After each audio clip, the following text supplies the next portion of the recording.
playing, obviously we'll feature, one front maybe more than the other and maybe more defensive backs more than the other. So it's just really going to be based on the games. Jimmy Himes with the Sports Animal. How many pass rushers do you think you were able to identify coming out of spring, and how many do you think you'll need this fall? Hey, man, you guys are right after it. So, hey, we're looking for as many pass rushers as we can. We obviously, coming out of spring, we had very, very limited reps, if you will, 15, I guess, opportunities in general. We think we got some guys. We think we got a couple guys. I think we'll be unique in terms of making sure that we're putting the guys in the right spots to give them a chance to play their skill sets. But, I think you ask any defensive coordinator in the country, they never have enough pass rushers. So, we're constantly looking for them. I think most people think they have to come from the front. Obviously, if they do, that's great. But whether it's a linebacker, maybe it's a great safety or DB that can come off the edge, we're constantly trying to evaluate and find out, who our top pass rushers are. Coach Brent Hubbs with VolQuest. You added 6 players on defense to the transfer portal that weren't here in the spring. What do you like out of that group? What are you most interested to see out of that group? And how different is your defense going to be because of that group?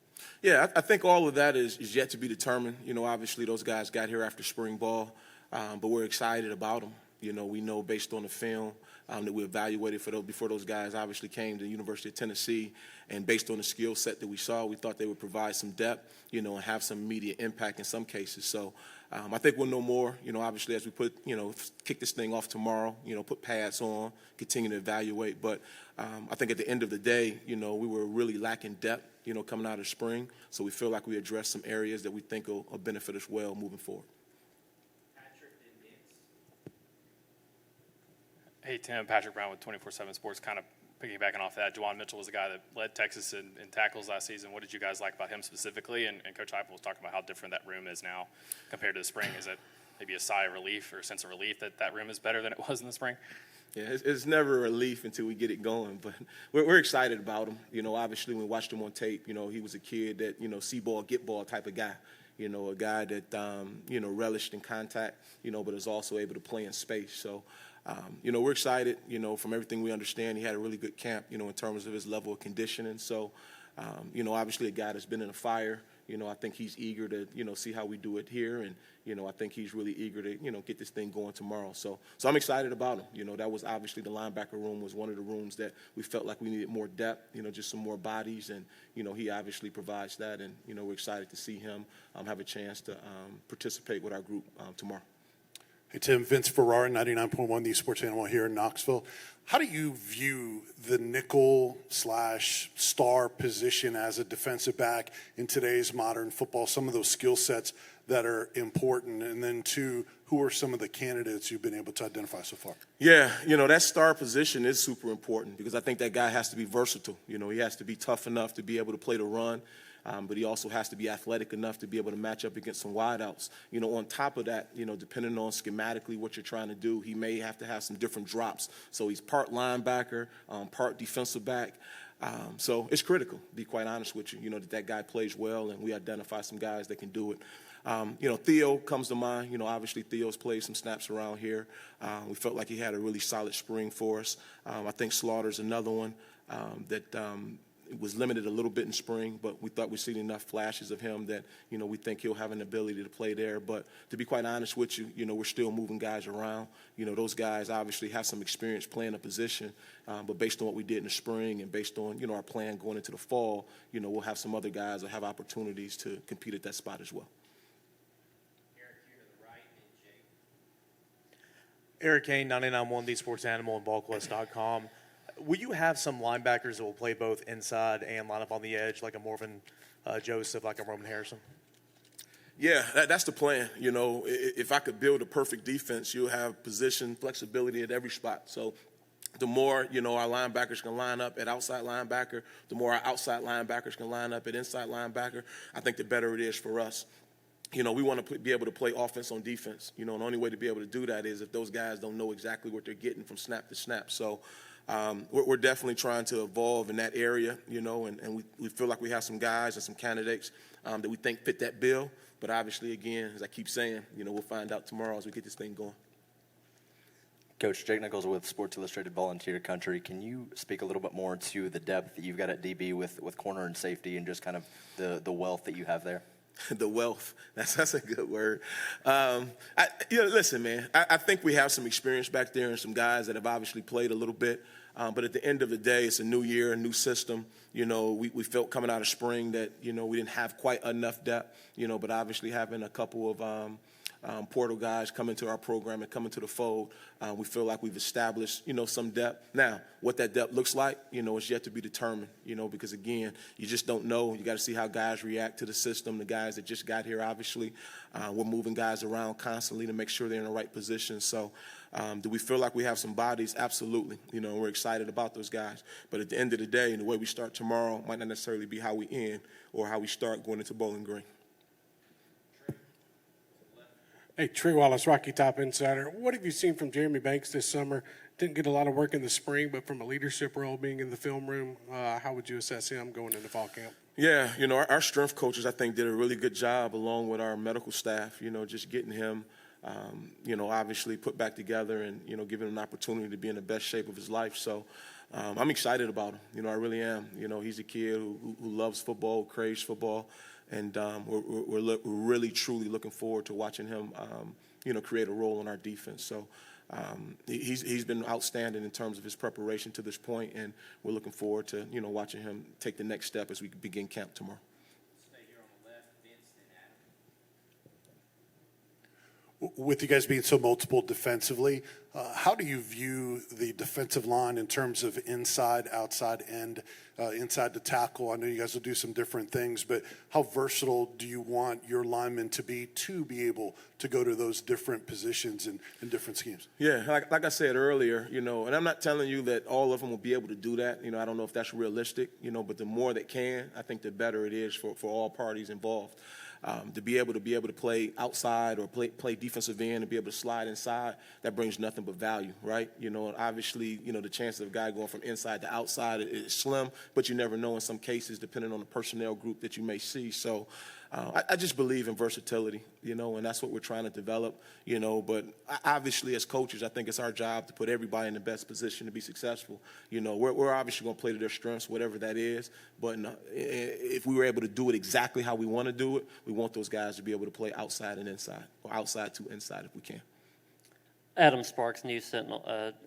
How essential is depth to your system? Are you flexible in terms of rotation? Do you have to go deep? Can you be thin and play as well? Yeah, I think it's critical, in this day and age, with the high octane offenses you're going to see, ours in particular, and just some of the ones we're going to face. I think you need to be able to have as much depth as you possibly can. But plus, I also think it's good for morale. The more guys have roles, the more ownership they have within the program. But at the end of the day, you get what you earn. We're not going to put a guy out there if he hasn't earned it. But, if guys have earned the right to get out there and help UT win, then we're going to do everything in our power to get those guys out there to give us that chance. But I think you need depth in this day and age to be able to be successful against, the high octane offenses you're going to see week in and week out. What have you seen from Kamal Haddon and Brandon Turnage since they arrived? Are they strictly corners, or will you try to move them around? Yeah, I think their backgrounds are both from a corner perspective, but again, as we get in camp and we get a chance to legitimately evaluate those guys, I think we'll know more in terms of, where they'll play and where they fit. But they've worked. Our strength coaches have been very pleased with the direction that those guys are headed, in terms of their preparation and how they attack the summer workouts. So we're very eager to see how they attack, camp. So we'll see. Coach, I got two questions. One is you talked about high-octane offense. Do you think going against a high-octane offense in practice every day benefits your defense in some way? I surely hope so. I really do. I think so. Obviously when you see teams and they're doing something that you're not familiar with, that's always a challenge, But I think every offense that we're going to see, has some form of fastball in their arsenal, whether they use it week in and week out, that's debatable. But I don't think you can play offense in this day and age without having some of that in your package. So I think the fact that we'll see it, daily, hopefully will pay dividends for us as we get going. And secondly, you talked about versatility at the linebacker spot. How important is it to have linebackers that can not only stop the run but play pass defense? Again, it's everything. As we stated earlier, everyone wants to make it a space game. And obviously if the backers want to play, which, I've coached linebackers for many years, and I know those guys are, tough and hard-nosed and, typically the heartbeat of your defense. So, those guys have evolved over the years. Typically if you're playing in this day and age, they have to be able to, cover a back out of the backfield, be able to reroute a slot or a shifty guy out in space and tackle guys out in space. So it's super important that those guys, have the ability to play in space, if you will.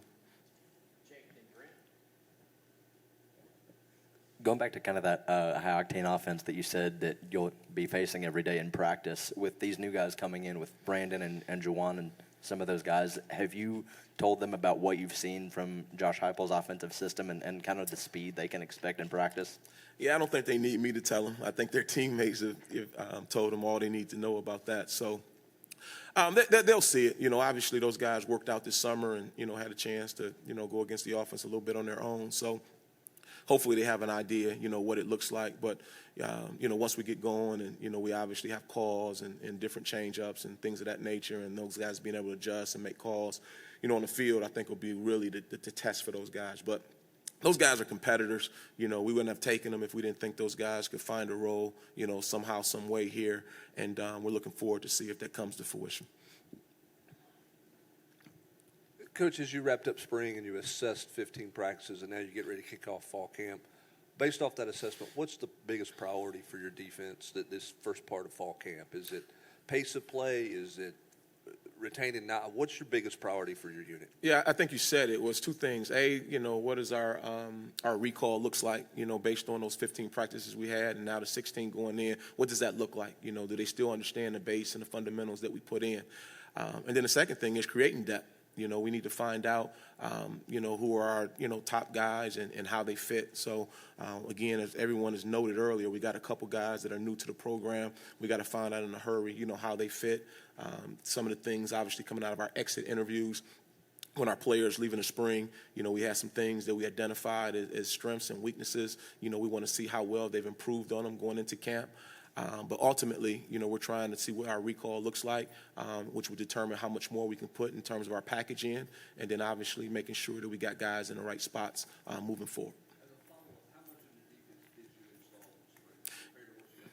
Yeah, I would say, we put in all of our base, our base fundamentals, our base defense. Now you start to get into more of your sub packages and different things of that nature going into the fall. John Adams, Knox News. Tim, we talk a lot about wide open offenses now, but in this division, there are a number of teams that can really line up and run the ball. Georgia's 5 deep at running back. South Carolina has a great running back. You go on and on.